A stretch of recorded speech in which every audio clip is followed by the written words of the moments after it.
이제 우선 제가 화병에 대해서 간단히 말씀을 드릴 텐데요.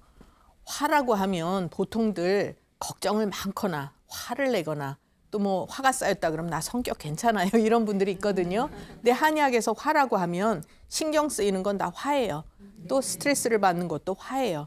그래서 우리가 긴장을 많이 하거나 마음이 편치 않게 생활을 하더라도 가슴에 이제 화가 쌓이게 되고 또 한의학에서는 모든 병의 근원을 화로 볼 수가 있습니다. 그러니까 이제 화라고 그래서 그렇게 뭐 성격이 이상하다 이런 의미가 아니에요. 예, 마음이 안 편하다 이런 얘기고 이제 우리가 생활을 하다가 정신적으로 불편해지는 경우 있잖아요. 그러면 어떻게 해요? 우선은 짜증내죠.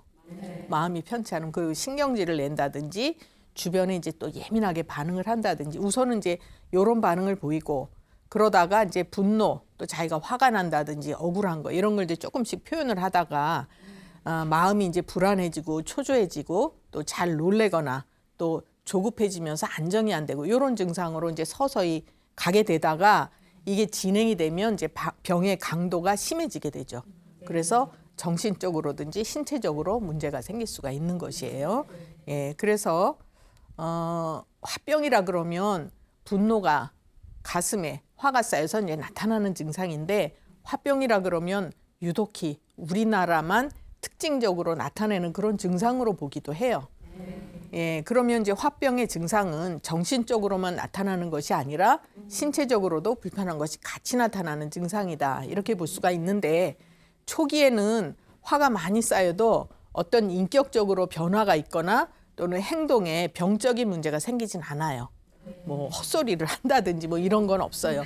그런데 이게 차츰 심해지면 자꾸 무기력해지고 의욕이 없어지고 그러면서 우울해지고 그래서 이게 병증으로 나타날 때 이제 우울증이라든지 조울증, 뭐 공황장애, 또 뭐 불안장애, 대인기피증, 또 강박증이나 집중력이 저하되고 또 아이들 같은 경우에는 과잉행동장애인, ADHD 이런 증상으로 나타날 수가 있어요. 그러니까 화병이 별다른 게 아니고요. 이런 증상들이 다 포괄적으로 보면 화병의 일종이다 이렇게 볼 수가 있는 거죠. 그리고 또 우리 몸에 화가 뭉치게 되면 악성이든지 양성이든지 혹이 생기게 될 수 있어요. 예, 그래서 몇 년 전에 그 미국의 아주 암센터의 유명한 암 연구하는 박사가 무슨 논문을 쓴 적이 있냐면요. 암이 생기는 원인은 분노와 억울이다 그랬어요. 그것도 화가 뭉친다는 얘기죠. 그래서 그 치료하는 방법은 용서와 화해다 그랬어요. 무슨 얘기인지 이해가 되죠. 근데 21세기에 세계적으로 제일 유명한 암센터에서 그런 얘기를 아주 발표하고 대단하게 이제 각광을 받았는데 이미 한의학에서는 몇백 년 전부터 그런 관점에서 치료를 해요. 그래서 악성이나 양성 종양이 생긴다라고 얘기를 하는 거예요. 한의학 얼마나 훌륭해요. 그렇죠.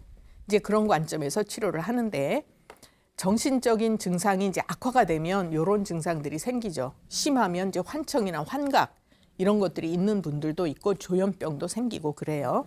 그러면 이게 정신적으로만 나타나는 게 아니라 신체적으로는 고혈압이라든지 뇌졸중, 뭐 협심증, 심근경색, 치매도 올 수가 있고 구안화사가 오는 분들도 있어요. 입이 돌아가죠. 그리고 요새 보면 당뇨 환자들 굉장히 많은데 예전에는 음식 많이 먹고 소화기에 문제가 생겨서 인슐린 분비에 이제 이상이 올 때 당뇨가 왔어요. 요즘 제가 만나는 분들은요. 스트레스 많이 받아서 오는 당뇨 환자 진짜 많아요. 생활이 바뀐 거예요. 옛날에는 이제 부자병이었죠. 지금은 아니에요. 그래서 화가 많이 쌓여도 당뇨가 올 수가 있고 또 유방암, 간암, 폐암 같은 이거 이외에도 각종 암이 생길 수가 있어요. 그리고 이제 우울증의 발생 원인을 보면 본인이 마음대로 안 될 때 화가 쌓이는 거잖아요. 그러니까 사회적인 여건, 그죠? 그다음에 스트레스에 장시간 노출이 됐을 때 이런 이제 화가 쌓이면서 우울증이 생기게 되는 거고. 그래서 우리가 생활을 하다가 살면서 한두 번 우울하지 않은 사람 없어요. 그런데 대부분의 사람들은 이렇게 우울하고 우울증 비슷하다가도 시간이 지나거나 여건이 바뀌면 그죠? 그 뭐 해결이 됐다든지 여건이 바뀌면 거기서 벗어날 수 있는데 상당히 예민하고 민감한 사람들은 그대로 빠져들게 되죠. 그래서 이제 우울증을 앓게 되는 거다. 이렇게 볼 수가 있어요.